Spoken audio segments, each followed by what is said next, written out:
Kabar buruk datang jelang laga FIFA Matchday antara Timnas Indonesia melawan Oman pada Juni 2026 mendatang.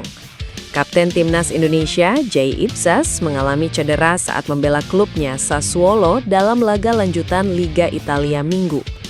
Tampil melawan AC Milan, Sassuolo menang dengan skor 2-0, sekaligus menunda harapan lawan lolos ke Liga Champions. Sayangnya, kemenangan itu dibayar mahal dengan Jay Itzas yang tak dapat melanjutkan pertandingan karena cedera. Wasit membunyikan peluit di menit 40 ketika melihat Jay Itzas tak bisa melanjutkan pertandingan. Dilaporkan bahwa cedera Jay Itzas ada pada bagian kakinya, bahkan dia tengah menjalani pemeriksaan lebih lanjut. Jay Itzas ditarik keluar ketika tim unggul 1-0 lewat gol cepat Domenico Berardi di menit 5. Dengan AC Milan yang hanya diperkuat 10 pemain setelah Fikayo Tomori diganjar kartu merah. Setelah Jay Itzas keluar, tim pun kembali mencetak gol cepat di awal babak kedua dari gol Arman Lauriente. Jay Itzas pun akan menjalani pemeriksaan sekaligus memastikan kesediaannya di sisa laga Liga Italia, termasuk untuk peluang membela Timnas Indonesia di agenda FIFA Matchday melawan Oman. Kiper Cremonese Emil Audero masuk ke dalam jajaran Best 11 pekan ke-34 Serie A 2025-2026. Ini ketiga kalinya pemain Timnas Indonesia itu terpilih ke dalam pemain terbaik sepekan di musim ini. Emil pertama kali terpilih di Best 11 Serie A musim ini pada pekan ketiga. Kemudian pencapaian serupa kembali didapatkan pada pekan ke-25. Best 11 Serie A pekan ke-34 musim ini memamerkan formasi 3-4-3. Emil berdiri sebagai penjaga gawang, kemudian didampingi 3 bek tengah. Akun Instagram Serie A memberi nilai 7,0 untuk Emil Audero. Angka ini tak lepas dari performa solid kiper kelahiran Mataram, Nusa Tenggara tersebut saat membantu tim menghadapi Verona. Meski pertandingan berakhir imbang 0-0, Emil menorehkan performa menjanjikan. Ada 9 penyelamatan yang dipersembahkannya demi gawang tetap steril.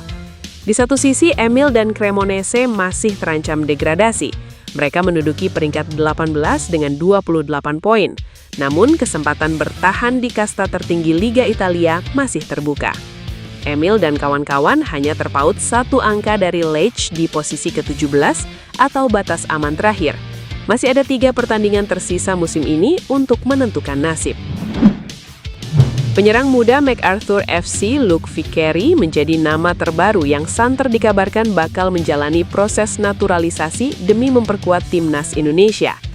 Meski saat ini proses menjadi WNI belum dimulai secara resmi, pemain berbakat di Liga Australia tersebut sudah mematok target tinggi, yakni membawa skuad Garuda menembus panggung Piala Dunia. Nama Vicario belakangan menjadi perbincangan hangat di kalangan pecinta sepak bola tanah air. Pemain 20 tahun itu kabarnya masuk dalam daftar prioritas bidikan PSSI untuk menambah kekuatan tim nasional di level internasional. Vicario sendiri telah menyatakan ketertarikannya secara terbuka untuk membela Panji Merah Putih.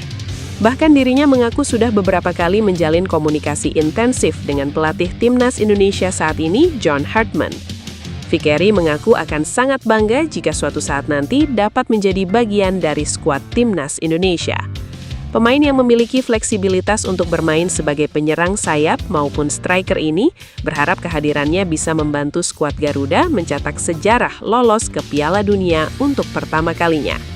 Jika saya membela Timnas Indonesia suatu hari nanti, saya akan senang membantu skuad Garuda lolos Piala Dunia untuk pertama kali. Pelatih Timnas Indonesia John Hartman boleh berbangga dan bahagia. Pasalnya, calon pemain naturalisasi Timnas Indonesia, Jayden Oosterwolde, dikabarkan tengah dilirik oleh sang juara Liga Champions 2024-2025, PSG. Ya, Jayden yang kini memperkuat klub Turki Fenerbahce dan memiliki darah Indonesia ini dilaporkan masuk dalam radar belanja raksasa Prancis, PSG. Ketertarikan klub elit Ligue 1 tersebut menjadi sinyal positif bagi kualitas pemain yang tengah dipantau intensif untuk proyek naturalisasi Timnas Indonesia. Pemain 24 tahun ini menjadi perbincangan hangat setelah tampil impresif di Liga Turki. PSG disebut sangat menginginkan jasa bek berkaki kiri ini untuk memperkuat lini pertahanan mereka musim depan.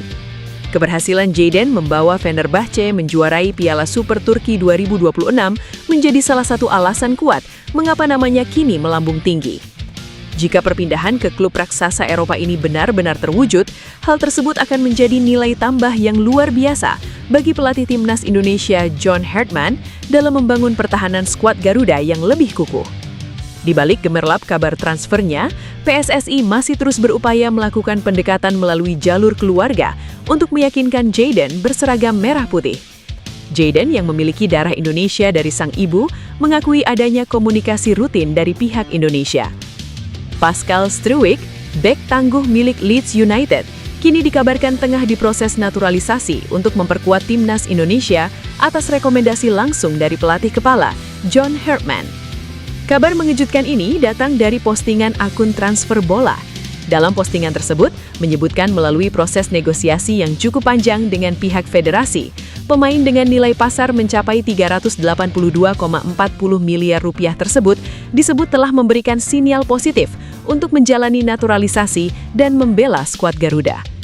Isu naturalisasi pemain keturunan Indonesia ini sudah lama mencuat setelah bek Leeds United, Pascal Struijk, menunjukkan kode yang membuat publik Indonesia heboh. Pemain yang berkarir di Liga Inggris itu diketahui memiliki tato bergambar burung Garuda di kaki kirinya, simbol yang erat kaitannya dengan Indonesia. Tato tersebut terlihat dalam unggahan Instagram Story milik Struijk beberapa waktu lalu.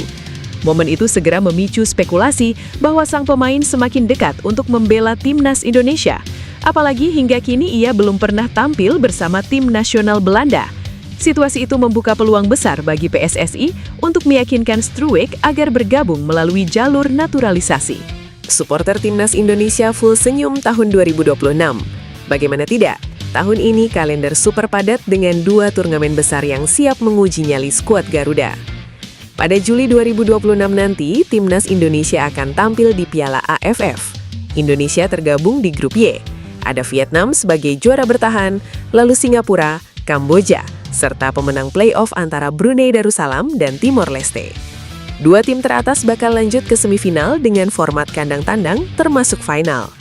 Tak sampai di situ, setelah AFF, tantangan berlanjut ke FIFA ASEAN Cup 2026 yang digelar pada FIFA Matchday September-Oktober 2026. Turnamen ini terbilang baru dan jadi proyek FIFA untuk mengangkat level sepak bola Asia Tenggara. Kabar menariknya, Indonesia disebut-sebut akan jadi tuan rumah untuk Divisi 1 atau level tertinggi kompetisi ini. Kalau terrealisasi, Garuda bakal berhadapan dengan tim-tim elit kawasan seperti Thailand, Vietnam, Malaysia, Filipina, dan Singapura. Turnamen FIFA ASEAN Cup 2026 dibagi menjadi 2 divisi. Divisi 1 akan digelar di Indonesia, sementara Divisi 2 berlangsung di Hong Kong. Pelatih timnas Indonesia John Hartman mengirim pesan tegas kepada pemain yang mendapat panggilan ke pemusatan latihan timnas Indonesia proyeksi Piala AFF 2026. Hartman mengatakan, ini adalah momentum para pemain menunjukkan kualitas terbaiknya. Sebanyak 23 pemain resmi dipanggil Hartman untuk mengikuti pemusatan latihan timnas Indonesia proyeksi Piala AFF 2026. Rencananya, pemusatan latihan tersebut akan berlangsung di Jakarta pada 26 hingga 30 Mei 2026 mendatang. Yang menarik, pemain yang dipanggil ke pemusatan latihan ini didominasi pemain yang berkiprah di Super League. Selain itu, Hartman juga menyelipkan 1 pemain diaspora, yakni Marcelino Ferdinand. Agenda ini menjadi fase penting setelah pemantauan panjang yang dilakukan Hartman bersama staf teknis terhadap performa pemain di kompetisi domestik sepanjang musim. Karena itu, Hartman meminta para pemain memanfaatkan momentum ini untuk menunjukkan yang terbaik. Juru taktik asal Inggris itu menjanjikan tempat utama bagi mereka yang berhasil lolos tahap penyaringan di pemusatan latihan. Pemain yang menunjukkan kualitasnya selama pemusatan latihan berkemungkinan terpilih kembali untuk melakoni agenda FIFA Matchday periode Juni 2026. Satu negara yang sudah diketahui akan menjadi lawan timnas Indonesia dalam agenda tersebut adalah Oman, yang kabarnya akan berduel pada 5 Juni 2026. Sementara turnamen Piala AFF 2026 akan berlangsung pada 24 Juli hingga 26 Agustus 2026. Timnas Indonesia tergabung dalam grup A bersama Vietnam, Singapura, Kamboja, serta pemenang playoff antara Brunei Darussalam versus Timor Leste. Pemain berdarah Indonesia yakni Ian Madsen kembali tak masuk dalam daftar skuad timnas senior Belanda di FIFA Matchday bulan Maret ini.